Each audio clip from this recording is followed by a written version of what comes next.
Lance Edward Armstrong is an American former professional road racing cyclist. In 2012, he was banned for life and disqualified from all his results since August 1998 for using and distributing performance-enhancing drugs. He received a life ban from US Anti-Doping Agency for what the organisation called the most sophisticated, professionalised and successful doping programme that the sport has ever seen. The American overcame cancer to return to professional cycling before winning the Tour de France for a record 7 times in successive years from 1999 to 2005. He has always denied taking performance-enhancing drugs, but chose not to fight the charges brought against him. I'm Tom Harvey, and I'm taking a look at the impact performance-enhancing drugs can have for both athletes and the ordinary gym goer. In this feature, I'm going to be examining the effects of drugs that are legal to take, but banned by most sports governing bodies and often considered unethical by society. So what exactly are anabolic steroids? Anabolic steroids are a group of drugs derived from the male sex hormone testosterone, most commonly prescribed to promote growth or to help the body repair tissues weakened by severe illness or aging. So are steroids allowed in any competition? The Olympia is a professional bodybuilding competition held every year in the US to determine who has the world's most muscular physique. The first place award, the Olympia gold medal, the Sandow Trophy, the check for $250,000, and the title of 2012 Mr. Olympia. Steroids are allowed and competitors are fighting for the chance to win $250,000, which begs the question, why would anyone want to use these drugs if they weren't competing? I spoke to regular gym goer Daniel about the time he took steroids. When did you first take steroids and what steroids were they? It was Oxy 50s. It's actually the strongest tablet form of steroids, and I took them, it was last year. I was only on them for a couple of weeks for a certain reason, so the reason being that they weren't really good for my body. Right, okay, so what made you first take steroids? Well, it's obviously the high demands that men have and boys have. You know, every boy wants to be big. They want to have that shape, you know, that big shape. I thought I'd take them to get that shape, and I did. Right, so it was a body image thing that made you take steroids? Yeah, body image, yeah. Right, okay. And so what effects did you get in terms of strength and size? Amazing effects. It was unreal. Strength in the gym, it doubled my weight. You know, after when it actually entered my system, I was lifting double the weights as well.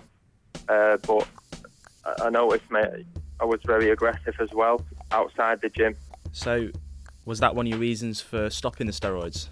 The aggression? One of the reasons, it felt like my heart, I kept on waking up in the night with my heart pounding really, really fast. So I went to the doctor and they obviously said, well, that's the reason. Too much testosterone, you see. And did you take any kind of post-cycle treatment?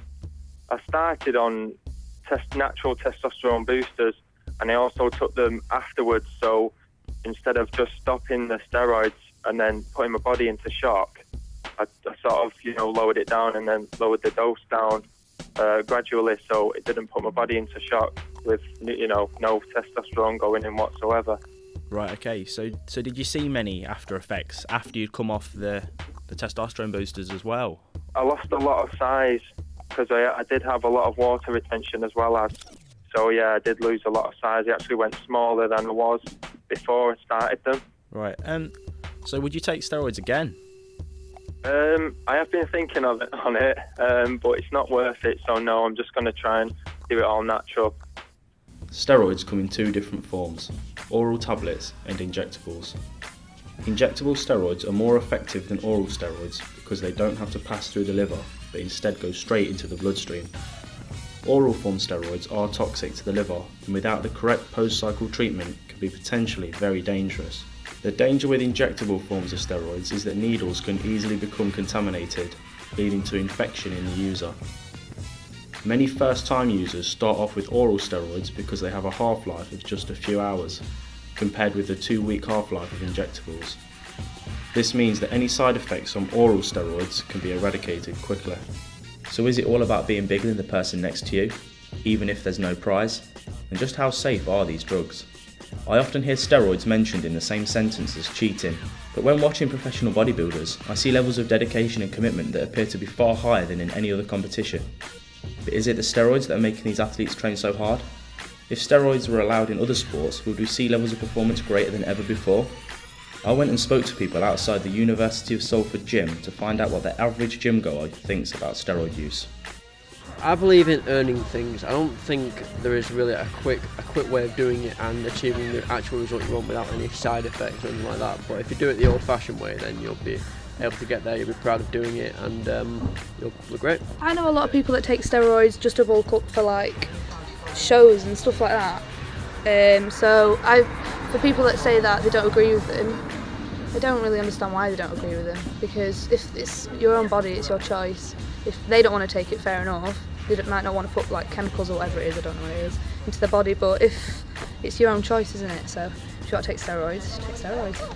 I think that most people who take steroids are cheats because they do not train hard, work hard enough to get any sort of result, and they try and take a shortcut. I don't think there is a quick fix for anything. I think just everything in moderation and getting off your backside is probably the best way to go about things.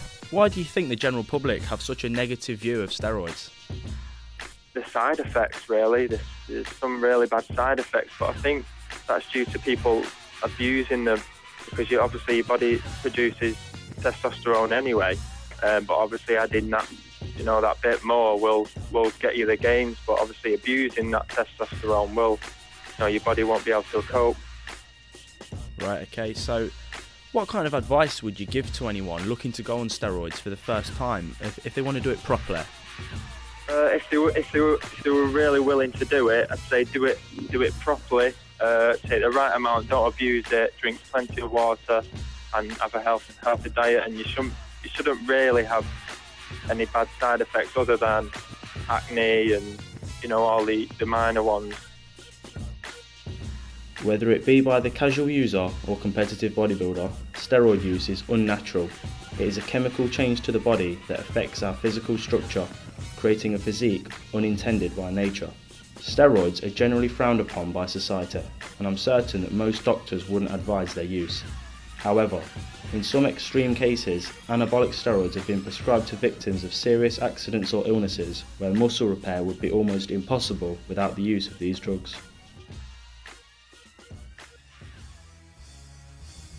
Within the world of performance-enhancing drugs, anabolic steroids reign supreme, but there are far safer, more widely used performance enhancers that more people seem to be using to give them an edge in both sports and everyday life. Their ads claim they can help you feel more fit, boost your energy, and melt away the pounds. So who needs diet and exercise when a little pill can erase the weight quickly and easily? But although diet pills promise a quick fix, can they deliver? Can they help you lose weight? And if so, can they help you keep it off safely?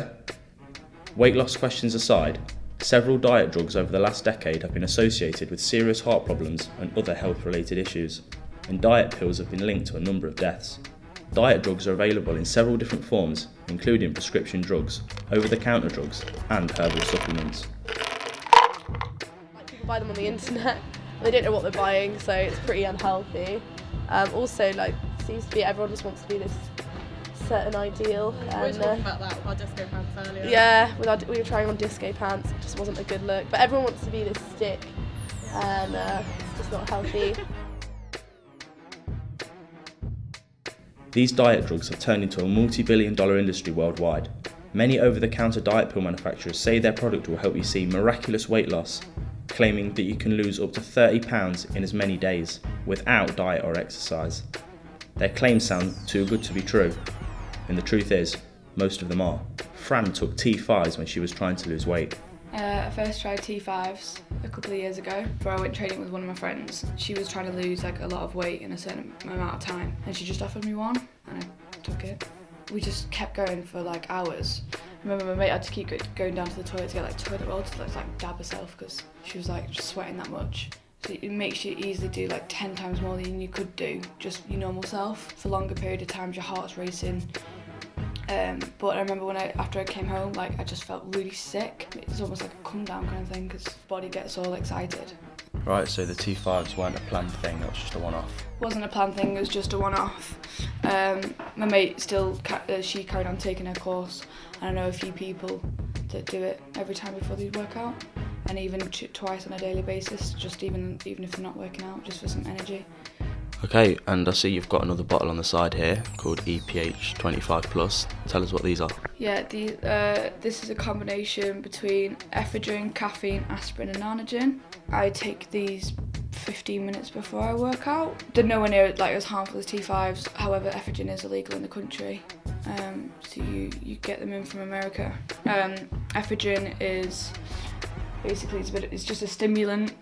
It's healthier than the other stimulants that you'd know of, but it's also an appetite suppressant. But I don't find that it even suppresses my appetite anyway. I still eat completely fine. But it's the buzz it gives me when I work out, I think. It's supposed to warm like your insides. So, and obviously the aspirin, that thins your blood. It just makes you want to work out. You just got loads of confidence and you got loads of energy, and I think you go for go harder and for longer. Caffeine, obviously, that's got something to do with it as well. I'm not even that sure what Nanogen does, I'm not gonna lie. So would you say that the effects are more physical or mental? Mental, definitely, because I do circuit training. I could still complete circuit training fine without them, but I think I can tell a difference, like when I've taken them 15 minutes beforehand and I'm walking up to training, and then I get there and I'm really I'm almost anxious, like I'm tensing, I just want to start, I want to get into it, I want to, I mean it could even be a bit of a placebo in making me push myself more, but it helps me and I enjoy taking it. What actually made you want to take these? Why did you first start on them? Again, it's through friends. One of my friends from work was taking it because he realised because he used to work in a call centre, he realised he'd put on a lot of weight just because you sat down kind of 8 hours a day, and you'd be surprised how much kind of like stuff you eat just purely out of boredom. And he took it, EPH, and I didn't know what it was at first. And then again, yeah, we went to train, and he was like, just take one, see how you feel. And I loved it. I could really feel like a difference. So Fran, you're young, you're in great shape. Why did you feel you needed to take pills to aid your training? I could quite happily train without it. I do go to the gym without it. I think maybe because it's circuit training for rowing, maybe I want to make a bigger impression, because I have that extra boost of energy. So when we're doing the sprints, I'm really pushing myself, whether that's to do with the ephedrine or, for me, it's probably more mental than physical. Yeah, I want to keep in good shape, I guess, so that's probably why I do it, but I won't probably turn to dietary pills and things. I have thought about like Adios and things, but... Obviously it's important to cycle supplements because your body builds up a tolerance to them and they can be toxic. Are you worried about when you come off them you're not going to train the same as when you're taking EPH? Yeah, definitely. I mean, there's already an order for the next batch coming in, so I don't have any short-term plans on stopping taking them before training as of yet. But no, I'm not worried about it. I've researched it, like the chemical balances and stuff. It's not. I know it's illegal in this country, so obviously they think it's not good. But I don't have any plans on stopping taking it as of yet. Why is ephedrine illegal in this country? Is it because it's deemed too strong for the UK market? Probably just because it's stimulant, that's it. Like T5s, obviously they're banned, they're not legal in this country because they are treated as speed in some of them. I mean, I know they've changed their compounds and things, so they don't have speed in it anymore. But I mean, if you took an ephedrine compared to T5, like, you might as well have taken like paracetamol, like, you wouldn't feel it. T5s is just a whole other level of stimulant, and ephedrine isn't that strong. The balance of it, there's only actually 30 milligrams of it compared to 120 grams of caffeine. So if anything, it could even be the caffeine that's giving me the energy boost. The ephedrine is actually a small level of it. It's obvious that steroids work, and even some dieting pills are effective too. However, as we've heard, they both come with health risks that can be severe. People's perception and opinion of the drugs are mixed, but it would seem that in an age where body image is everything, the look you can achieve by using steroids and dieting pills is to some people more important than the negative side effects. It's live for the minute, I guess, isn't it? Yeah.